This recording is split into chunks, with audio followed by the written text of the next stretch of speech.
और बहुत ही प्यारी है। कालू कौवा दूर से चिल्लाते हुए कहता है, अरे बूढ़े बाबा, दिमाग खराब हो गया है क्या?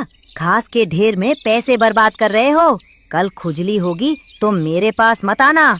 चुप रहो कालू, तुम लोग सिर्फ चीज की चमक देखते हो, पर इस बेटी ने इसमें अपनी रूह डाली है। रानू बेटी, मुझे एक नहीं ऐसी 3 रजाइयाँ दे दो। एक मेरे लिए, एक मेरी बीमार पत्नी के लिए और एक मेरे पड़ोसी के लिए जो खुले आसमान के नीचे सोता है। ये लीजिए बाबा, ये आपके लिए मेरा उपहार है। नहीं बेटी, ये तुम्हारी मेहनत की कमाई है। लोग आज तुम पर हंस रहे हैं, पर कल यही लोग तुम्हारी दुकान पर लाइन लगाएंगे। तुम्हारी ये घास की रजाई गरीबों का सहारा बनेगी। बूढ़े कबूतर की बातें सुनकर रानू को समझ आ गया था कि उसकी जीत की शुरुआत हो चुकी है। जल्द ही रानू की रजाइयाँ पूरे जंगल में मशहूर हो गईं। कालू और गोरी रानू के पास आए।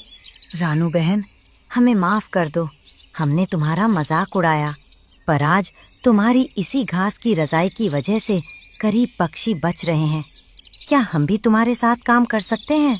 जरूर टालू भाई, मेहनत करने वालों के लिए मेरे यहाँ हमेशा जगह है।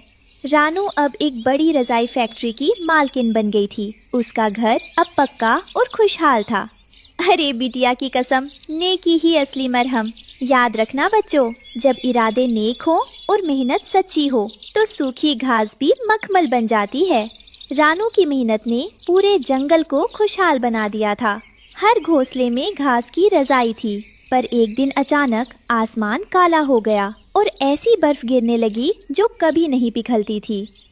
रानू बहन, अनर्थ हो गया।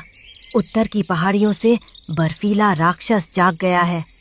उसकी सांसें जहाँ पड़ती हैं, सब कुछ पत्थर की बर्फ बन जाता है।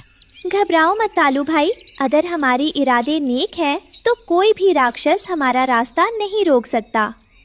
ठंड इतनी तेज थी कि रानू की साधारण घास की रजाइयाँ भी ठंडी पड़ने लगीं। जंगल के पक्षी कांपने लगे। मम्मा, रजाई के अंदर भी बहुत ठंड लग रही है। क्या हम कभी इस ठंड से बच पाएंगे? बेटी, इस बार हमें सिर्फ घास नहीं, कुछ जादू ही चाहिए होगा। रानू मदद के लिए पुराने बरगद के पेड़ पर रहने वाले बूढ़े उल्लू के पास पहुंची। रानू, इस कड़ाके की ठंड को सिर्फ सूरज की किरणों वाली घास ही हरा सकती है, जो तपते हुए ज्वालामुखी के पास उगती है।